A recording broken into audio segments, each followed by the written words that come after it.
उठो गुरुमुख उठो। श्री गुरु महाराज जी का हुक्म है गुरुमुख उठो। श्री गुरु महाराज जी का हुक्म है गुरुमुख उठो। बोलो जयकारा बोल मेरे श्री गुरु महाराज की जय। सभी गुरुमुख प्रेमियों से सब प्रेम जय सच्चिदानंद। वंदो चरण सरोज गुरु मुद मंगल आगार। जय सेवत नर होत हैं भव सागर से पार। गुरु जी के सुमिरन मात्र से नाशत विघ्न अनंत। तासे सर्वारंभ में ध्यावत हैं सब संत। हर गुरुमुख प्रेमी के लिए, हर उस जीव के लिए जो सतगुरु की शरण में आ पहुँचा है, हमारे श्री परमहंसों ने ये अनुपम रचना श्री दरबार की रचाई है। सेवा के लिए अनुपम एक भंडार खोल दिया है। ये हमें समझने की ज़रूरत है कि क्या हमारे सतगुरु को किसी सेवा की ज़रूरत है? हम कुछ उनके लिए करें, क्या ये ज़रूरत है? नहीं, वो स्वयं त्रिलोकीनाथ हैं। वो स्वयं पार ब्रह्म हैं, परमेश्वर हैं, परमात्मा हैं। वो तो हमारे लिए रचना रचाते हैं। हमारे लिए ही ये श्री दरबार की रचना रचाई गई कि हमारे लिए सेवा का अवसर खोल करके, सेवा का भंडार खोल करके हमें पापों से मुक्त कराना चाहते हैं। सतगुरु हमसे प्यार करते हैं, हमारा भला चाहते हैं। श्री दर्शन हाल में अनेकों बार गुरुमुख प्रेमी श्री हुजूर सतगुरु दाता दीनदयाल महाराज जी के मुख वचन सुनते हैं। हम सभी कितने ही भाग्यशाली हैं। कल भी 29 तारीख को श्री दर्शन हाल में गुरुमुख प्रेमी बड़े हर्षोल्लास में बैठे हुए अपने नैना अविराम हृदय सम्राट श्री श्री 108 श्री हजूर सतगुरु दाता दीनदयाल महाराज जी के दर्शन कर रहे थे। सभी गुरुमुख प्रेमियों ने दंडवत प्रणाम किया। ये रोज अवसर श्री हजूरी में दंडवत प्रणाम करने का, उनसे हुक्मनामा प्राप्त करने का ये अवसर स्वयं श्री परमहंसों ने हमें दिया है। एक मर्यादा इस दरबार की चली आ रही है, चलती रहेगी। केवल एक ही लक्ष्य है महापुरुषों का कि जितना भी हमें 5 नियमों की पालना से जोड़ते हैं कि श्री आरती पूजा करो, सेवा करो, सत्संग करो, दर्शन करो, सुमरन करो, भजन अभ्यास 2 घंटे करो, एक ही लक्ष्य है इसके पीछे कि जन्म जन्मांतरों के जो मलिनता के आवरण हैं हमारे हृदय में। अंधकार से भरा हुआ जो हृदय है हमारा, पापों की गठरियां भर करके जो हम साथ में लाए हैं, ये सब के सब, ये मलिनताएं, ये पापों का बोझ, इन नियमों से, 5 नियमों की पालना से, 2 घंटे भजन अभ्यास से ये सब धुल जाए, सब सफाया हो जाए, अंधकार मिट जाए, प्रकाश हो जाए। इतना ही नहीं, आगे के लिए भक्ति का सरमाया एकत्र करके हम परलोक के लिए साफ सुथरे हो जाएं, अपने असली घर परमात्मा का जो है, अपने असली घर में हम पहुंच जाएं। बेशक हम समझते होंगे श्री गुरु महाराज जी ने हमारी वहाँ सेवा लगाई, श्री गुरु महाराज जी ने वहाँ सेवा लगाई, उसको अच्छी सेवा लगाई, मुझे मुश्किल सेवा लगाई। चाहे किसी के द्वारा हमें सेवा मिली हो, चाहे श्री गुरु महाराज जी ने स्वयं वचन किए हों या किन्हीं महात्मा जी के द्वारा, बाई जी के द्वारा, भगत जी के द्वारा भी अगर सेवा हमें मिली, लेकिन हम अपने प्रारब्ध से जोड़ करके देखें कि हमें प्रारब्ध के अनुसार सेवा मिली है। और इससे भी बढ़कर ये जरूरी है विचार करना कि जो कमी पेशी हमारे इस जीवन में है या आने वाले वक्त में कुछ कमी पेशी होने वाली है, उसका पूरी तरह से सफाया करने के लिए, हमारा मंगल ही मंगल करने के लिए ये सतगुरु की प्रेरणा बन करके सेवा के रूप में हमें ये अवसर मिला है। हम प्राणपन से वो सेवा करें। कम से कम इन 5 नियमों की पालना करने को ही अगर हम दृढ़ कर लें अपने हृदय में कि ये सतगुरु के वचन हैं, हमें मानना ही मानना है। क्यों विचार करें कि आरती पूजा से क्या होगा, सेवा से क्या होगा, सत्संग से क्या होगा, दर्शन से क्या होगा? तो संसार के कार्य व्यवहार करने से फिर क्या होगा? संसार के कार्य व्यवहार तो हम करते आए हैं, क्या हुआ है? आज पापों में घिरे हुए हैं, दुखों में घिरे हुए हैं।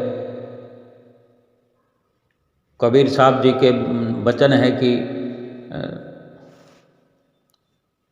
नानक दुखिया सब संसार,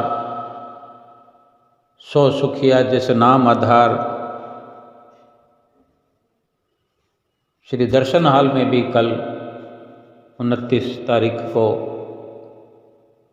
जो महात्मा जी सत्संग वचन सुना रहे थे, श्री गुरु महाराज जी सिंहासन पर विराजमान हैं।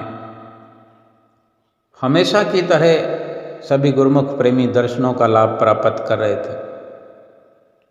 उन घड़ियों की हम क्या महिमा गा सकते हैं, क्या वर्णन कर सकते हैं? क्या हम अपने भागों के बारे में, अपनी किस्मत के बारे में क्या वर्णन कर सकते हैं? कोई शब्द नहीं है हमारे पास कि हम कितने भाग्यशाली हैं, सौभाग्यशाली हैं कि त्रिलोकी के नाथ स्वयं पार ब्रह्म परमेश्वर सतगुरु के रूप में हमारे सामने विराजमान है, सिंहासन पर विराजमान है। उनकी चरण शरण में बैठकर हम उनके दर्शन कर रहे हैं, उनकी हजूरी में बैठे हुए संतों महात्माओं से सत्संग सुन रहे हैं। ये रोज अवसर मिलता है, सेवा का अवसर मिलता है। महात्मा जी अपने वचनों में सुना रहे थे कि श्री गुरु महाराज जी अपने सेवकों से, अपने प्रेमियों से बहुत प्यार करते हैं, क्योंकि यही सच्चाई है।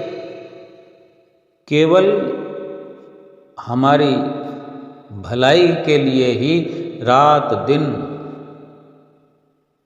हर एक पल यत्न करते हैं, हमारे लिए विचार करते हैं, सोचते हैं, चिंता करते हैं। हमें काल और माया से छुड़ाने के लिए, काल और माया से छुड़ाने के लिए ही हर प्रकार का यत्न हमारे लिए कर रहे हैं। ये केवल महापुरुष ही कर सकते हैं और कोई दुनिया में नहीं कर सकता। गुरुवाणी के वचन सुनाए कि जन्म जन्म के दुख निवारे, सूका मन सुधारे, दर्शन भेटत होत आनंदा, हर का नाम विचारे, मेरा वेद गुरु गोविंदा, हर हर नाम औखद मुख देवे, काटे यम का फंदा। ये महापुरुषों के वचन वाणी में वर्णन हुए हैं कि ये केवल एक जन्म के नहीं हैं जो दुख हैं, कलेश हैं, एक जन्म के नहीं हैं, बल्कि जन्म जन्मांतरों के, जिनका कोई हिसाब नहीं है कि कितने जन्मों के दुख हैं। ये काल और माया पीछे लगे हुए हैं हमारे। दुख जो हैं खत्म होने का नाम नहीं लेते। इन जघन्य दुखों का, अपार दुखों का सफाया करने के लिए, दुखों का खात्मा करने के लिए महापुरुष इस धराधाम पर अवतरित होते हैं। और इस वक्त भी हमारे सामने श्री हाजिर हजूर गुरु महाराज जी अपने दर्शनों से हमें कृतार्थ कर रहे हैं। अपने सुंदर दर्शनों से, आशीर्वादों से हर गुरुमुख के हृदय में सच्ची खुशियाँ भरपूर कर रहे हैं। गुरुवाणी के जो वचन सुनाए कि मेरा वेद गुरु गोविंदा, यानी हमारे जो सतगुरु हैं, रूहानी डॉक्टर हैं, रूह के रूहानी वैद हैं, रूह का दर्द, दुख, बीमारी सब मिटाने वाले सतगुरु हमारे वैद हैं, हकीम हैं, डॉक्टर हैं। गुरुवाणी में भी वचन कबीर साहब जी के आए हैं कि कबीर सब जग दुख भरा, सुख दुखिया सब संसार, सुखिया केवल भक्त जन, जाके नाम आधार। वाणियों में वर्णन जो है वो यही है कि सारा संसार, कोई एक नहीं, दो चार नहीं, 100 1000 लाख नहीं, बल्कि हर कोई, क्या छोटा क्या बड़ा, क्या वृद्ध क्या अमीर, क्या गरीब, क्या ऊंच क्या नीच, सब दुखी है। कोई न कोई दुख तो सभी को लगा हुआ है,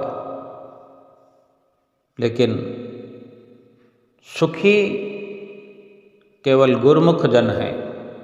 आप जैसे गुरुमुख प्रेमी, आप जैसे भक्तिवान जो सतगुरु के शिष्य हैं, सतगुरु के सेवक हैं। गुरुवाणी में भी ये वर्णन कबीर साहब जी ने भी यही कि सुखिया केवल भक्त जन, जाके नाम आधार, कि जिनको नाम का आधार, नाम सतगुरु ने हमें बख्शिश किया है। जब भी, जिस युग में, जिस काल में भी भक्त जन, संत जन जो सुखी हुए हैं, जिनका नाम आज भी ग्रंथों में, शास्त्रों में वर्णन है, जो महापुरुषों ने वाणियाँ कथन की है, अपनी वाणी में उच्चारण किए हैं कि सुखिया केवल भक्तजन, सुखिया केवल संत जन, जाके नाम आधार। जिसको नाम का सहारा, जिसको नाम का आधार है, वही इस दुनिया में सुखी है। और गुरुमुख प्रेमी जो, जिन पर सतगुरु की, ये सतगुरु की कृपा है कि हमें नाम की बख्शिश हुई। इतनी दुनिया में भीड़ है लोगों की, हमसे बड़े ही ऊंचे पद वाले, रुतबे वाले, धन धनाड़े वाले, खूबसूरती में भी एक से एक अव्वल, ऐसे बहुत हैं जिनको नाम की बख्शिश नहीं हुई। तो फिर क्या फ़ायदा हुआ जिसके पास सतगुरु का बख्शा हुआ नाम नहीं है, जिसको नाम का आधार नहीं है, नाम का भरोसा नहीं है, वो सुखी तो न हुआ। लेकिन हम गुरुमुख प्रेमी,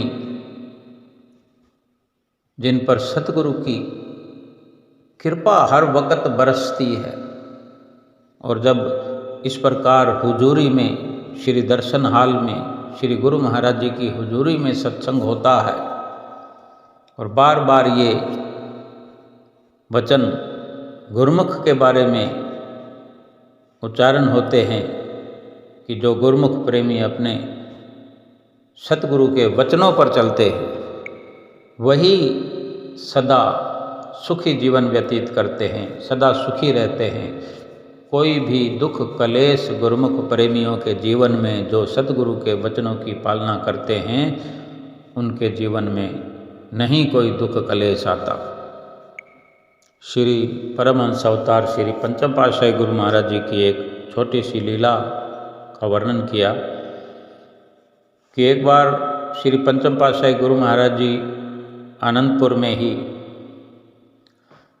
एक चक में,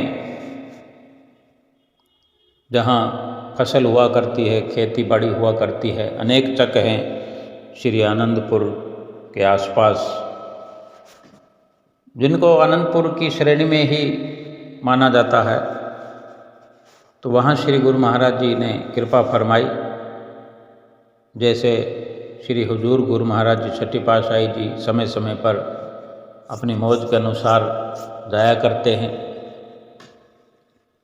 वहाँ चक पर जा कर के जो वहाँ महात्मा जी सेवारत थे, चक की देखभाल किया करते थे, तो महात्मा जी को वचन फरमाए कि यहाँ इस खेत में गन्ने की फसल को बो दिया जाए। तो महात्मा जी ने कहा, स्वामी जी, बरसात का तो कोई अता पता ही नहीं है।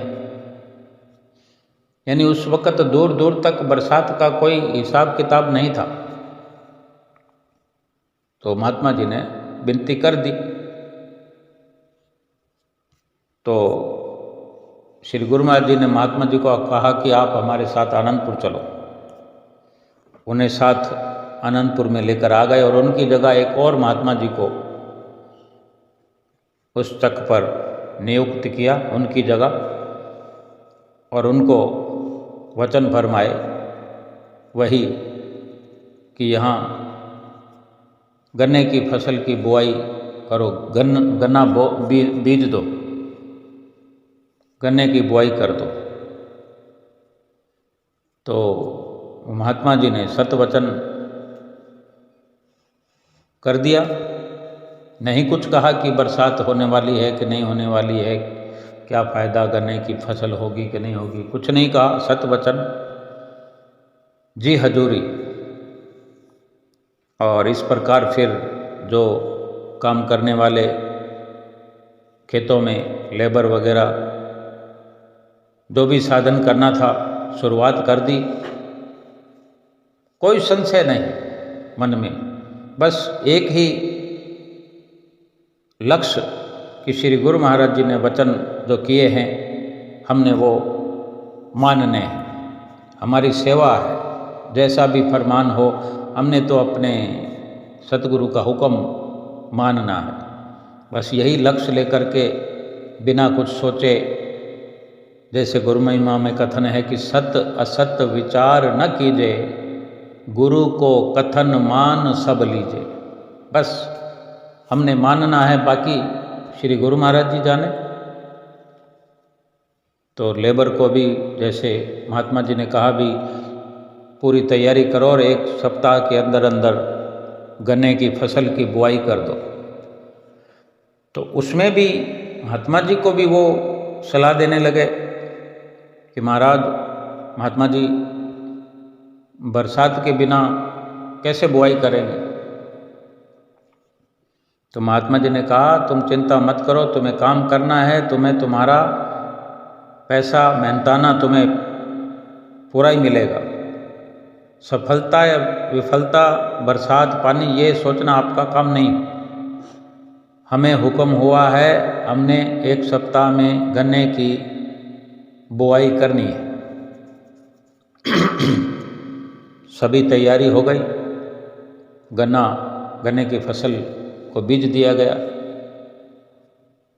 और इसी प्रकार श्री गुरु महाराज जी, पंचम पातशाही जी फिर से वहाँ कृपा फरमाई और जाकर वहाँ सब कार्य देखा। और उन्हीं महात्मा जी से जिनको आपने वचन फरमाए थे कि जिनको आनंदपुर से भेजा था ये गन्ने की बुआई करने के लिए, उन्हीं से फिर वचन करने लगे कि महात्मा जी यहाँ बरसात तो है नहीं, पानी तो है नहीं, फसल कैसे होगी गन्ने की। तो महात्मा जी ने कहा हाथ जोड़कर कि स्वामी जी, जहाँ तीनों लोकों के मालिक विराजमान हों वहाँ कुछ भी हो सकता है। तो श्री गुरु महाराज जी मुस्कुराए और क्या देखा, थोड़ी देर में ही, यानी देखते ही देखते आकाश में बादलों के झुंड गहराने लगे। बादल ही बादल ऊपर इकट्ठे होने लगे और थोड़ी की थोड़ी देर में ही रिम झिम करती बरसात हुई, जाने कोई बादलों को कहीं से घेर कर लाया गया, जहाँ दूर दूर तक कुछ दिनों से और कुछ दिनों तक कहीं बरसात का कोई अता पता नहीं था। और देखो श्री गुरु महाराज जी के वचन कि स्वयं ही कहते हैं कि बिजाई कर दो, फिर स्वयं ही कहते हैं कि बरसात तो है नहीं। भाव यही है समझने का और समझाने का। श्री गुरु महाराज जी को किसी भी कार्य से, कार्रवाई से कोई सरोकार नहीं है।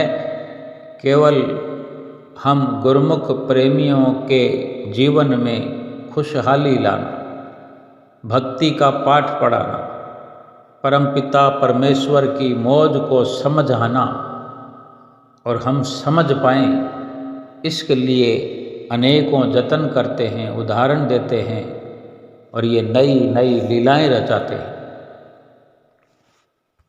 वास्तविकता यही है कि भगवान जो सतगुरु के रूप में अवतरित हुए हैं, साकार रूप में जो सतगुरु का रूप लेकर आए हैं, उनके तो केवल एक इशारे मात्र से कुदरत सब कार्य करती है। केवल इशारे की ज़रूरत है। वे तो कुछ भी कर सकते हैं। वे तो हमारे सुधार के लिए, हमारे उद्धार के लिए कोई ना कोई रचना नित्य रचाते हैं। हमें भक्ति में आगे बढ़ाते हैं, भक्ति का सच्चा लाभ दिलाते हैं। वे तो स्वयं आप मालिक हैं। श्री कृष्ण भगवान ने भी एक जगह कथन किया है, कृष्ण भगवान ने अर्जुन से एक बार वचन फरमाए कि अर्जुन, कोई भी कार्य, कठिन से कठिन कार्य कोई भी ऐसा नहीं है जो एक मेरे इशारे मात्र से ना होता हो। केवल इशारे मात्र से हर काम हो सकता है, लेकिन मैं प्राणी मात्र के लिए ये रचना रचाकर उन्हें कर्मों में प्रवृत्त करके उनसे कर्म करवाकर उन्हें पापों से मुक्त करता हूँ। और ऐसे ही श्री गुरु महाराज जी हम सेवकों को, हम प्रेमियों को सुंदर सुंदर प्रेरणा दे करके अपनी आज्ञा व मौज से भीतर ही भीतर हमें प्रेरित करते हैं और कहाँ कहाँ से ना जाने हमें बुला करके अपनी छत्र छाया में बिठा करके श्री दर्शनों से, सत्संग से, सेवा से, श्री आरती पूजा से निहाल करते हैं, कृतार्थ करते हैं, हमें पापों से मुक्त करते हैं। ये तो हम सेवकों को अपने अंदर विचार करना चाहिए कि सतगुरु हमारी भलाई के लिए हम पर उपकार कर रहे हैं, हम पर ये बख्शिश कर रहे हैं, सेवा देकर 5 नियमों की पालना के लिए वचन फरमाकर हमारा नित्य नित्य भला कर रहे हैं। और हम अपने सुंदर भावों के साथ, सुंदर विचारों के साथ अपना कर्तव्य समझकर सतगुरु के वचनों की पालना करते जाए। इसी प्रकार सभी गुरुमुख प्रेमियों ने सत्संग का लाभ प्राप्त किया और सत्संग की समाप्ति पर संगत माथा टेकने के लिए लाइनों में आना शुरू हो गई और आज केक भी काटा गया। श्री गुरु महाराज जी ने केक काटा, केक का भोग लगाया, क्योंकि इस आलीशान दरबार में हर वक्त नित नई अनोखी लीलाएं होती रहती है। अनेक अनेक प्रकार के प्रसाद वितरण किए जाते हैं। गुरुमुख प्रेमी श्री गुरु महाराज जी के चरणों में एक से एक बढ़कर उपहार लाते हैं और श्री गुरु महाराज जी की प्रेरणाओं से भरपूर होकर के स्वयं उनके प्यार में खिंचे चले आते हैं। और जब संगत ने माथा टेकना शुरू किया तो एक प्रेमी डमरू लेकर आया। वैसे भी कभी कोई घंटी लेकर आता है, कोई छतरी लेकर आता है, कोई ऐसी विशेष उपहार अपने मन में संजोए रखते हैं कि मैं ये लेकर जाऊंगा, मैं ये लेकर जाऊंगा। और जो जो निर्मल भाव अपने अंदर रखते हैं और वो घड़ी आ पहुंचती है जब श्री गुरु महाराज जी के आगे खड़े होकर वो उपहार भेंटा करने का वक्त, वो अवसर श्री गुरु महाराज जी की कृपा से प्रेमियों को मिलता है। जो प्रेमी डमरू लेकर आया तो श्री गुरु महाराज जी के चरणों में भेंटा हुआ। श्री गुरु महाराज जी ने डमरू को जोर से बजाना शुरू कर दिया और पूरे दर्शन हाल में जयकारे लगने लगे। कोई प्रेमी पीताम्बर लेकर आते हैं, कोई हार पहनाते हैं। ये सिलसिला चलता रहता है। गुरुमुख प्रेमी अपनी आँखों से जो देख रहे होते हैं, कभी न कभी ये सुंदर लीलाओं को देखने का अवसर हर गुरुमुख प्रेमी को मिलता है।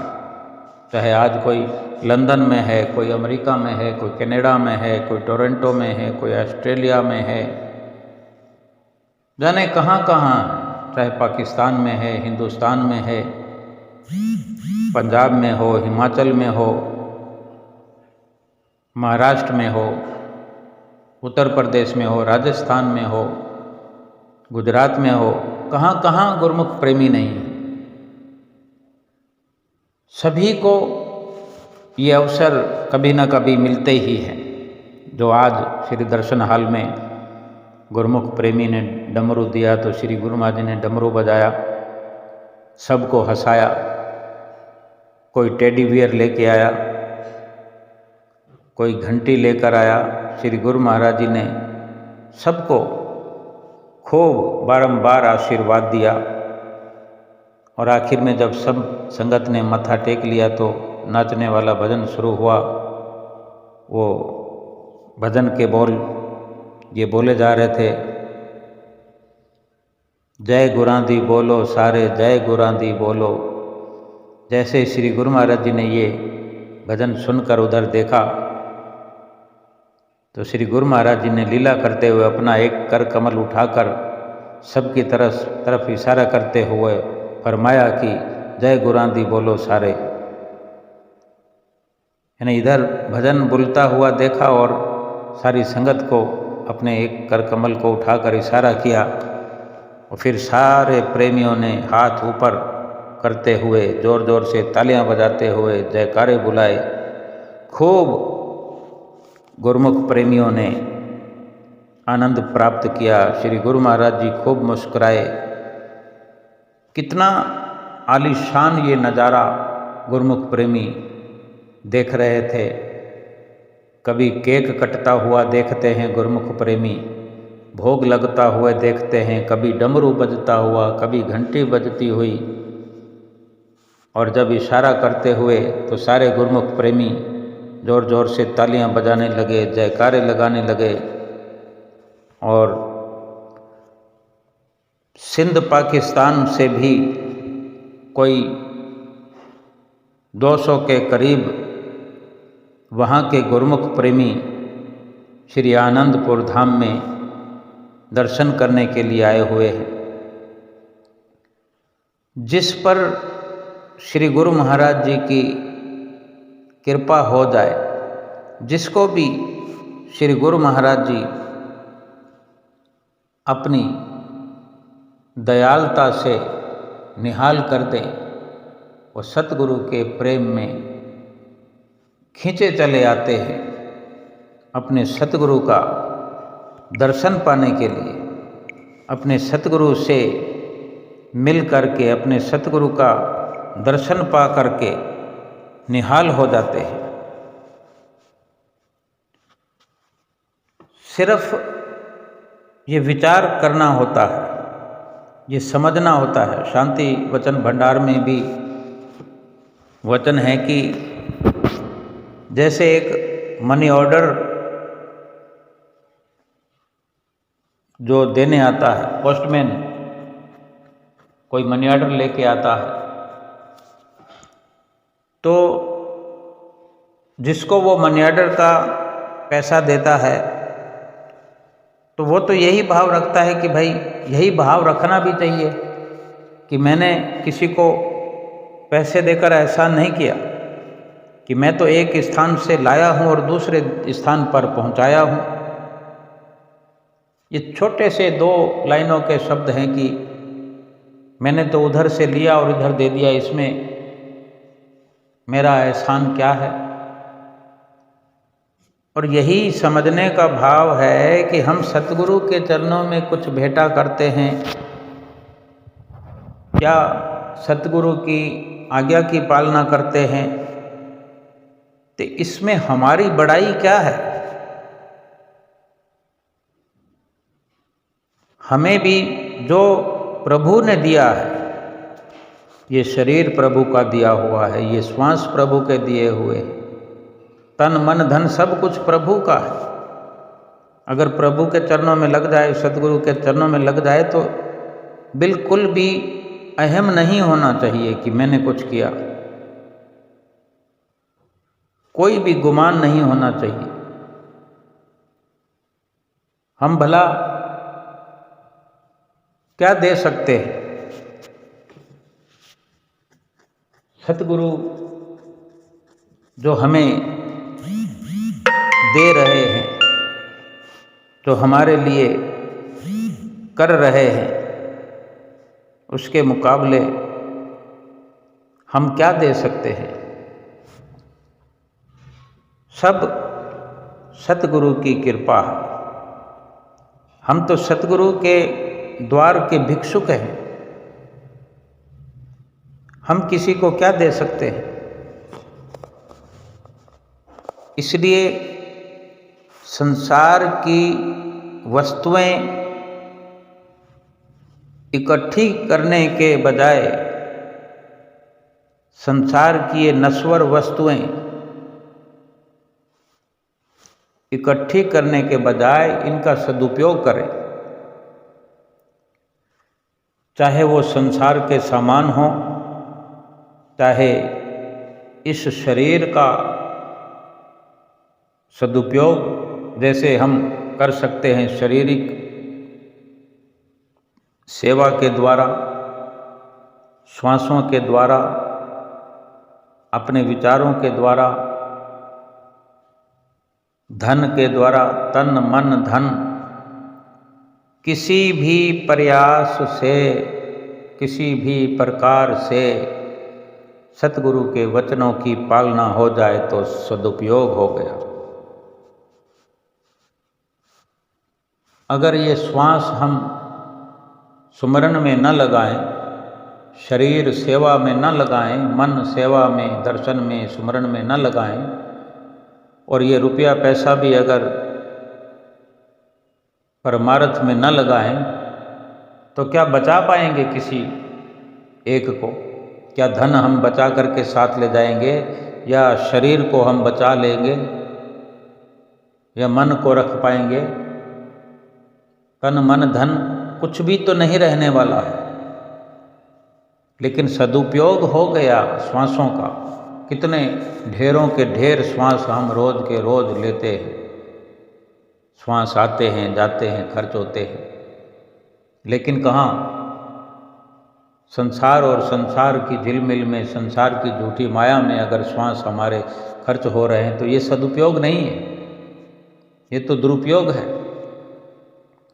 यही श्वास अगर सुमरन में लग जाए, सेवा करते हुए लग जाए, तो शरीर भी पवित्र होगा, श्वास भी सफल होंगे, और साथ में किसी भी प्रकार से धन अगर उपयोग होता है सेवा में, उपकार में, परोपकार में, भक्ति में, तो ये भी सदुपयोग हो गया। वरना बचा तो हम किसी को भी नहीं पाएंगे। भगवान की माया को भगवान के चरणों में श्रद्धा से अर्पण करने पर कोई कमी भी नहीं आती। अगर धन परोपकार में लगाया जाए सतगुरु की मौज से, सतगुरु ने तो भंडार खोल के रखा हुआ है। एक रुपया भी कोई अगर नहीं दे सकता, वो तन की सेवा कर सकता है तो भी उद्धार है। अपने मन को पाक पवित्र करके सुमरन भजन में लगा सकता है। शरीर की सेवा भी नहीं कर सकता, धन की भी नहीं कर सकता, बैठे बैठे सतगुरु की महिमा का गायन कर सकता है, भजन कर सकता है, सुमरन कर सकता है। एक भी, चाहे धन, चाहे मन, चाहे तन, अगर एक भी वस्तु लगाते हैं तो बाकी अपने आप लग जाते हैं। जिसका धन जाएगा तो फिर ख्याल वहाँ लगा रहेगा। जिसने धन लगाया है, चाहे ओखा सोखा होकर भी, बड़ी हिम्मत जुटाकर भी अगर कोशिश करके लगाया हो, तो ऐसा करते करते एक दिन मन भी परोपकारी बन जाता है। शरीर भी बार बार जाते जाते जाते सेवादार बन जाता है, अधिकारी रूह बन जाती है।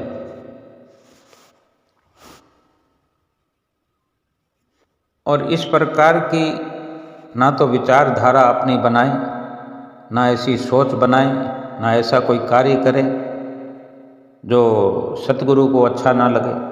जो बातें सतगुरु को अच्छी नहीं लगती वो नहीं करें,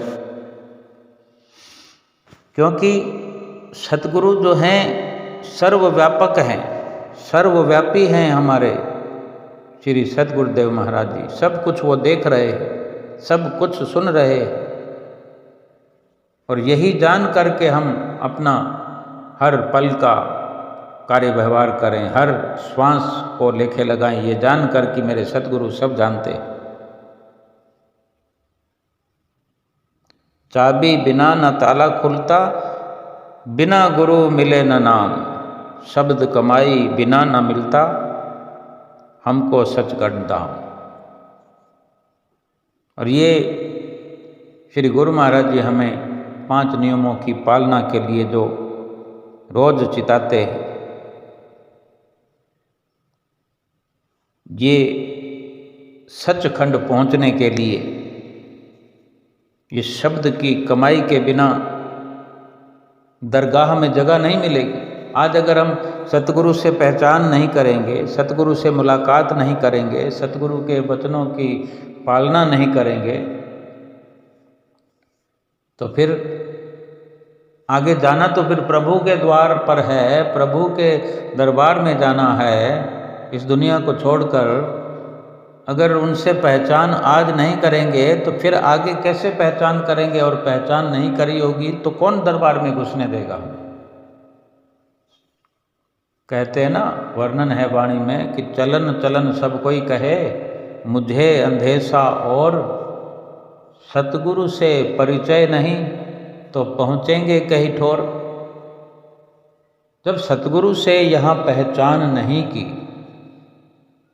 अनजान बने रहे, जीवन भर हम संसार को ढूंढते रहे, संसार में पहचान बढ़ाते रहे, ये मेरा है, वो है, ये मेरा वो है, ये मेरा भाई है, ये मेरी बहन है, ये मेरा माता है, ये मेरा पिता है, ये मेरा दोस्त है, ये मेरा पुत्र है, ये मेरी पुत्री है, ये मेरी बहू है, ये मेरा दामाद है, ये मेरा पोता है।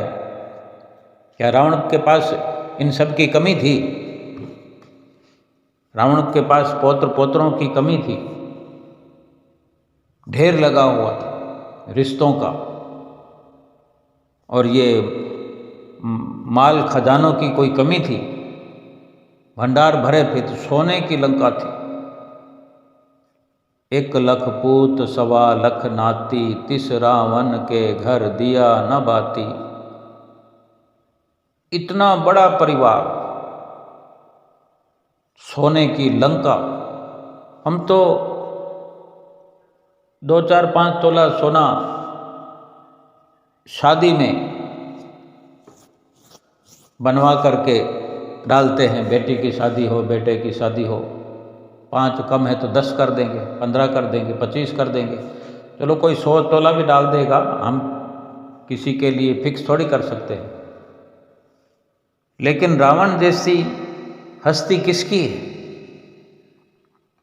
2, 4, 5 किलो सोना होगा किसी के पास, उसकी तो पूरी लंका नगरी सोने की थी। दरवाजे, खिड़कियां उसके महलों के सब सोने के थे। हमने तो ये पढ़ा है और ये सत्य है। श्री रामायण में अगर कथन है तो ये सत्य है। 1 लाख पूत 1.25 लाख नाती, ये भी श्री रामायण में लिखा है तो सत्य है। 30 रावण के घर दिया न बाती, किसके लिए उसने इकट्ठा किया? इतना लाव लश्कर बनाया, सोने की नगरी उसके पास बनी हुई, इतने माल खजाने। सोचो, ये तो कुछ चंद विवरण श्री रामायण में दिया गया है, और जाने क्या क्या ऐसा होगा जिसका वर्णन ही हमें मालूम नहीं है। लेकिन सब का सब तहस नहस हो गया। प्रभु की आज्ञा की अवहेलना की, प्रभु को पीठ दे करके ये संसार का बन करके, संसारी हो करके अपनी मन मर्जी पर चलने वाला बनना हुआ रहा। अपनी मन मर्जी पर चलता रहा और राम से बेमुख हो गया। सब कुछ धराशाही हो गया, ना लंकापति रहा, ना वो उसकी लंका रही, सर्वनाश हो गया। विभीषण भी तो उसी का भाई था, उसने तो लंका को ठोकर मार के चला आया था राम की शरण में। जब दो उसके पास रास्ते थे कि या तो वो अपने भाई रावण के साथ रहकर खड़ा होकर के भगवान का सामना करे, भगवान से बेमुख हो, भगवान का विरोध करे, या फिर भगवान के साथ मिल जाए तो रावण से सामना करे, रावण से युद्ध करे, रावण का विरोध करे। यानी एक रास्ते को चुनना था तो उसने भगवान श्री राम के चरणों में आसरा ले लिया, भगवान श्री राम का, उसके नाम का सहारा ले लिया, राम के नाम का आधार ले लिया। वहाँ लंका नगरी में भी वो तो राम की माला फेरता था, राम नाम जपता था, और वक्त आने में जब चुनना पड़ा तो अपने पूरे खानदान को त्याग दिया और भगवान श्री राम जी के चरणों से जुड़ गया, उनको अपना लिया। और भगवान श्री राम ने भी विभीषण को अपना लिया। फिर वही सोने की जो नगरी थी, लंका थी, रावण के हाथों से चली गई, रावण का विनाश हो गया, उसका नामो निशान मिट गया। और विभीषण को भगवान श्री राम ने ही लंका नरेश, लंकेश कहकर संबोधित किया और विभीषण का अभिषेक किया। सोने की लंका भगवान श्री राम ने उसे प्रसाद में दे दी। हम उसी संसार के नश्वर पदार्थों का, उन सामानों का अगर इकट्ठा करना जारी रखें, उनसे अपना मोह बढ़ाएं, प्रेम बढ़ाएं, और जो इसी संसार के, इसी सृष्टि के, इन्हीं सभी मायावी सामानों के मालिक हैं मायापति, परमपिता परमेश्वर सतगुरु स्वामी, उनसे प्रेम न बढ़ाएं और इन्हीं सभी संसार के नश्वर पदार्थों को सतगुरु के चरणों में कुर्बान करने की बजाय इसी संसार में इनका ढेर लगाने की होड़ में भगवान को भूल करके, भगवान से बेमुख हो करके श्वास भी खत्म करने में लगे रहें, शरीर भी खत्म करने में लगे रहें, तन मन धन सब लुटा बैठेंगे, सब कुछ खत्म हो जाएगा, फिर क्या रहेगा? जिसको नाम का आधार नहीं, वो इस जीवन में भी दुखी और परलोक भी दुहेला। और जिसको केवल और केवल इस संसार में नाम का आधार है, जिसको अपने सतगुरु का ओट आसरा है, सतगुरु पर ही जिसको भरोसा है, सतगुरु से ही जिसको प्यार है, केवल और केवल सतगुरु की ही जिसको इस लोक में भी और परलोक में दरकार है, वो हर वक़्त इस लोक में भी सतगुरु के दिए हुए नाम की माला को जपता रहे, सुमरता रहे। कभी बाहर जाप करे, कभी भीतर सुमरन करे।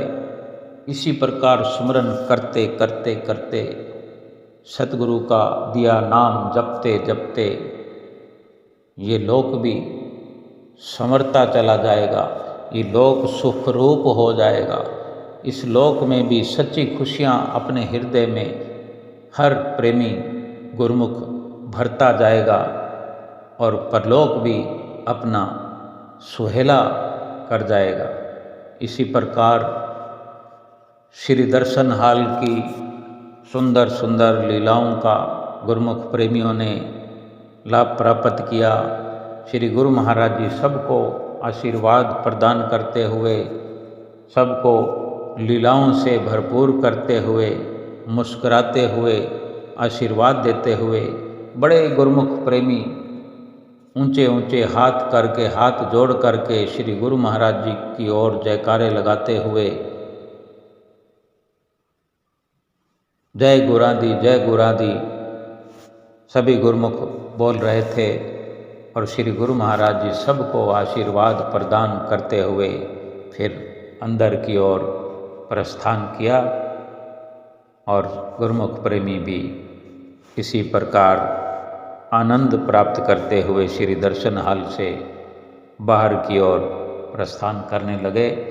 सबके चेहरों पर मुस्कुराहट थी, कोई कारण नहीं दिखने वाला कि किसको क्या मिल गया है, लेकिन हर गुरुमुख प्रेमी का दिल जानता है, उसका रोम रोम जानता है कि उसको श्री दर्शन हाल में क्या क्या नहीं मिला, कौन सी ऐसी वस्तु है जो नहीं मिली। सब कुछ मिल गया।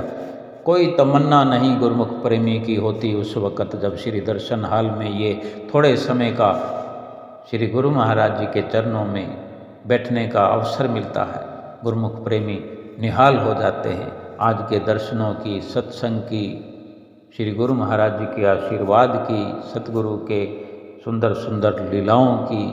सभी गुरुमुख प्रेमियों को लाखों लाख बधाई हो, बधाई हो, बधाई हो।